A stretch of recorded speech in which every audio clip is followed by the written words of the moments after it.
Igbo kwenu Igbo kwenu Igbo kwezono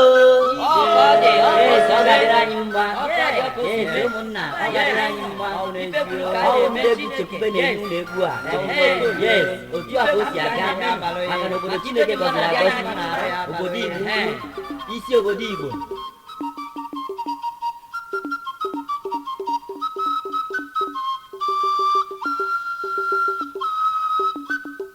obodo m wee obodo ọma Igbo ukwu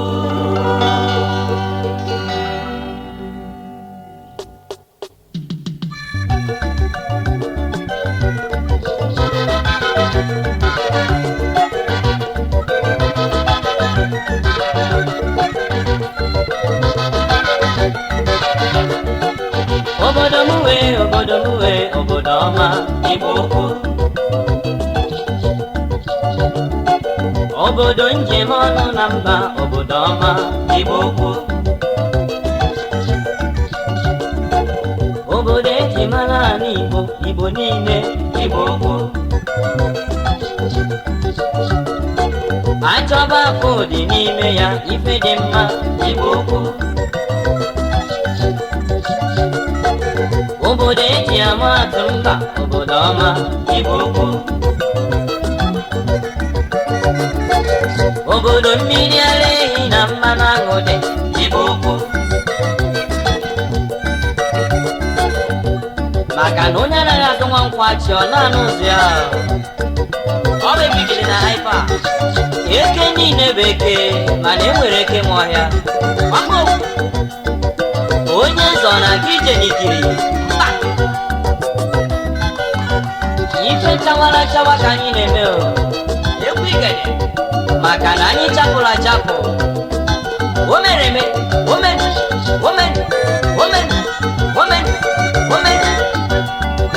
egwu igede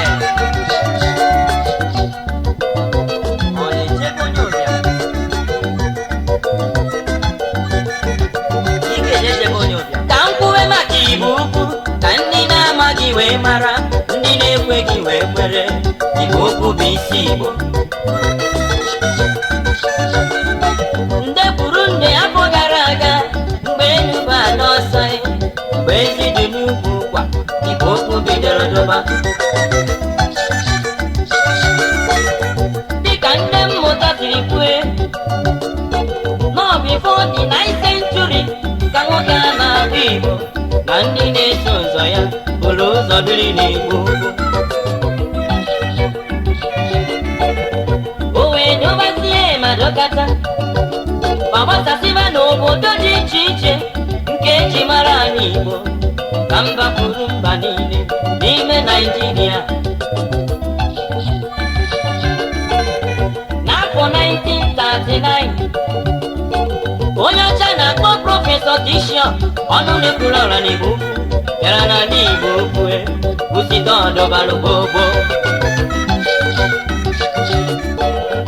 archaeological town Igbo ukwu obodo eji malụ ndị Igbo the ancient bronze city obodo Igbo ukwu anyị na-echeta His Royal Highness late Igwe Sediki Mekoli Yidu nke mbụ n'Igbo ukwu ya na late Chief F.O. Onyekwere Ogbuehi onye nchịkọta na ndị ọzọ niile rụrụ ọrụ ọma n'Igbo ukwu gara aga ka mkpụrụ obi ha zuru ike na ndokwa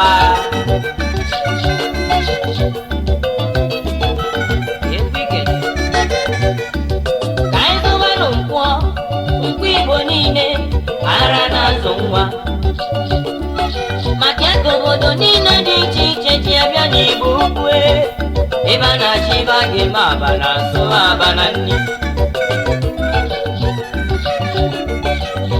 Anambra State Museum ọ dị n'ebe National Museum ọ dịkwa n'ebe ife nne ya niile dị n'obodo Igbo ukwu ụnụ amala ihe ọ na-egosi a na-arapụ isi mkpụrụ aka n'ụma achọghị ime ụrịọ nnekwu obodo Igbo obodo ọma Igbo ukwu obodo mmiri ara ehi na mmanụ aṅụrị Igbo ukwu. Ọ bụ ikete na-ekwu nke a. Ka ịgụwa history of Africa ma ịgụtabeghị Igbo ukwu, mara na ibidobeghị gụwa. Ịgụwa maka ndị Igbo dum, ịgụtabeghị Igbo ukwu, mana ị nwere nsogbu anya. Ana ị nwee nsogbu anya na ị naghị apụsị ọfụma, ọ bụ onye Igbo ukwu ga-eme ka anya dị gị mma. Anyị ekwube maka ọkasị akasị ndị eze, His Royal Highness Igwe Dr. Martin Eze Ekwueme Idutu n'Igbo Ukwu, Executive Director Niger Opticals Nigeria Limited, aha eji eje mba n'okwu maka anya, Nostro Hospitals Nigeria Limited.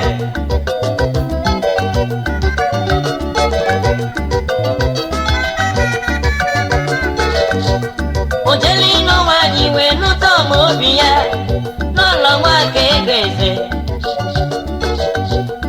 Oche eze nwanyị mma, ọma obi dị ya. Chief F.O. Umokiche Ezelioha, Aro one of Igbo ukwu, Ikedemekene gị. Chief Sir Ezenna Nyerugo W.A. Umamoriefo, OG2, the traditional Prime Minister, you know. Chief E.E. Okoye, Odutu, Lemaco Construction Nigeria Limited. Chief S.U.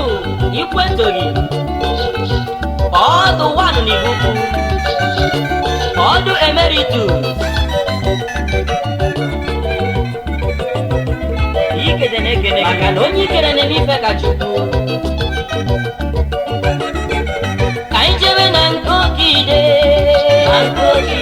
Kaijebe na nkokide, Chief Eric Iwobi, Okide nke Igbo ukwu, General President Igbo Ukwu Development Union, Okide n'izulu ga-eme.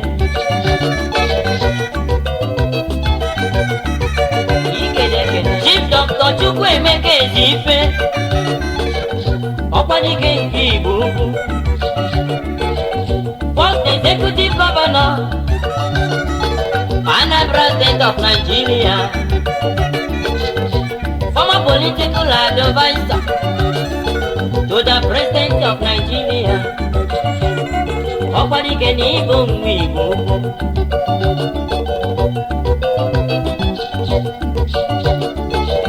Kenelu n'Ụmụọkaka, Chief Priest Ikechieze, Ugwumba nke Igbo ukwu.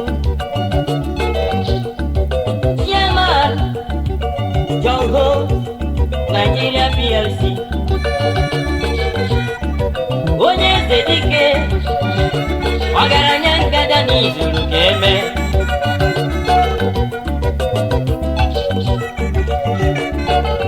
Asị na mberede nyiri dike, mana ozi mberede ka eji ama dike.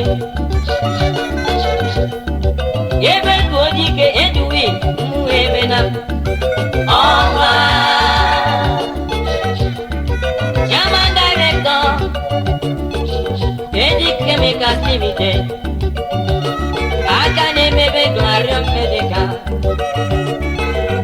Ọnwa ndọm biko tibe, obodo anyị jighị na-eme ọnụ. Ọkwa isi ngaba na-ekwu n'azụ.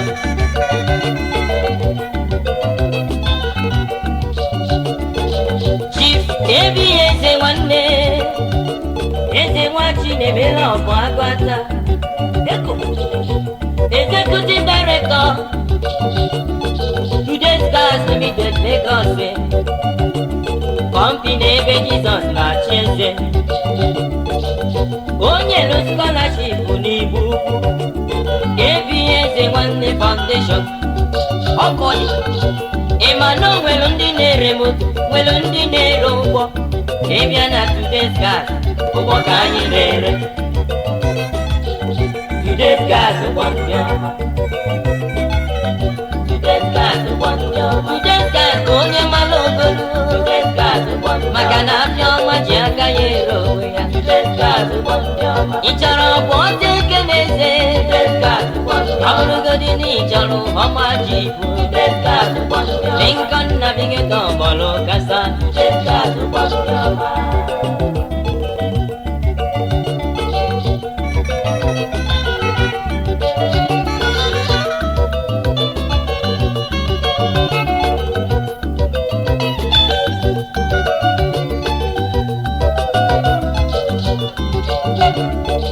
Ịma na ezigbo ọyị amaka, ezigbo ọyị amaka.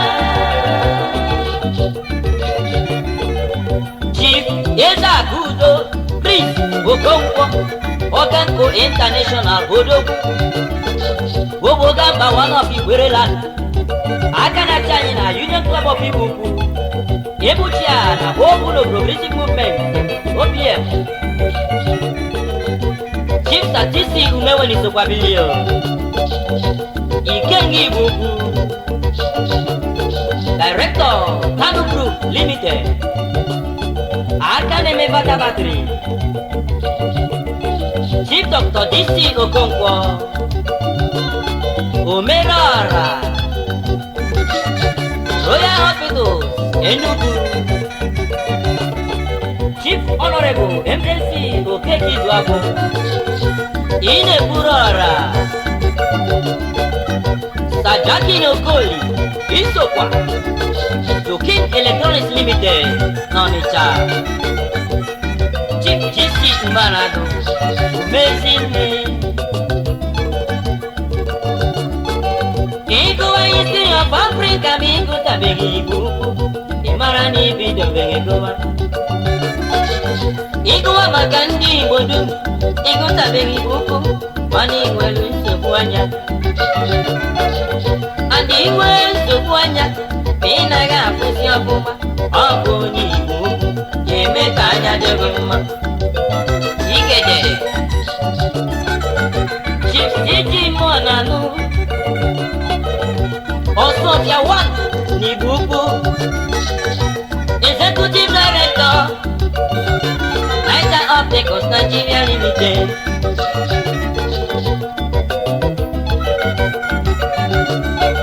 Chief Professor Uchenna Wosue, Odenibo, Apex Hospitals Ndioma, Opunu Bebani no.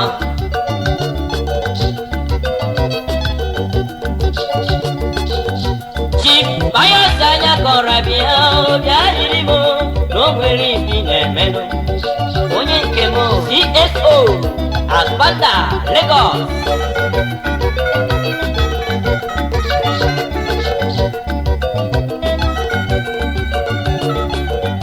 Engineer Bati Wibe,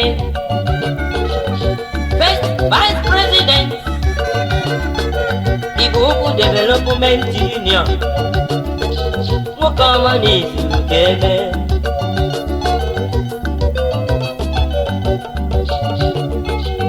Sonson Ibuku Kamana Diga Zezazo, Ochichi Bosso Sisi, Ibatinye one negi.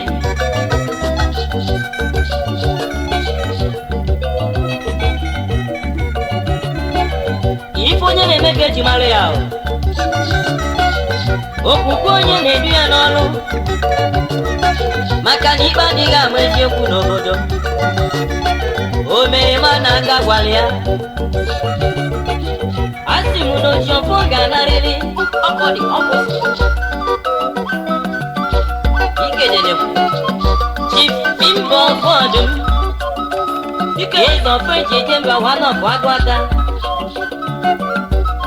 German Director, Okwizin Industries, West Africa Limited, Okwizin Agro, Oil Mill Nibuku, Onyelo Scholarship Nibuku, Onyelo Scholarship Nepuru Mmiri, si ụmụ nwanyị dị ime bịa mụwa nwa na nkịtị, si ndị be anyị n'ọdịnala amana, ọdịnala ya dị ọdịnala ya dị etelu ugbo etelu ogiri ọdịnala ya dị omenala ya dị ọdịnala ya dị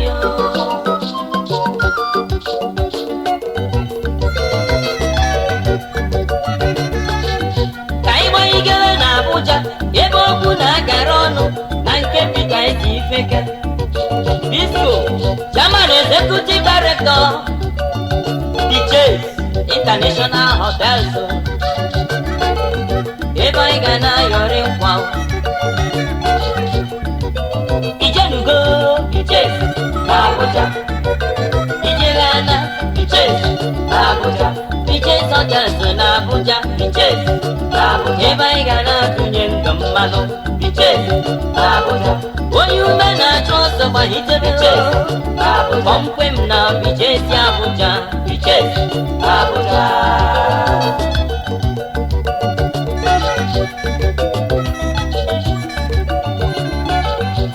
abụ nze bi okwu n'ike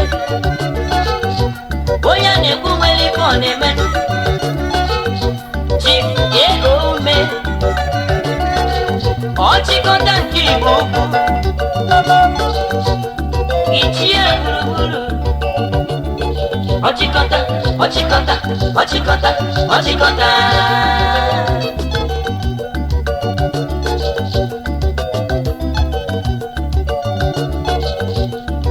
ka ntụwanyị mụ n'azụ na-esi m olu Igbo ukwu Community Bank bụ nnukwu mmanwụ the best community bank so far onye jimjim afịọma na-ere onwe ya ọba gba agbụrụ asị na agbata obi onye bụ nwanne ya maka na osisi nọ na mba agbata elu oyi so ọ bụghị ọjị ọ bụla akpụ o wee bụrụ na ọ kwadoro ọkwa kwadoro anụ ngịrịnga His Royal Highness Alfred Ezeomuneme Arụkwu akụ n'ike nga Chief Chukwuemeka Chikelu Oken Africa Minister for Information anyị nọ Prọfesọ Charles Soludo Ọbụneche Ndo n'isu ala ọma onye okwu akụnụba dị n'aka na Nigeria Chief Sunday Abanafọ nna ochie na Oleli Eze Obianụ Mbọkụ Agụata ekene elu Dr. Okechukwu Okoli Ọbụba nwanne m Chairman Executive Officer Gozak Group Nigeria Limited Ogozo Linus Eze ọkụ imere na Chawa Blessed Money Star Motors onye ọma na ọ ga-adịrị gị mma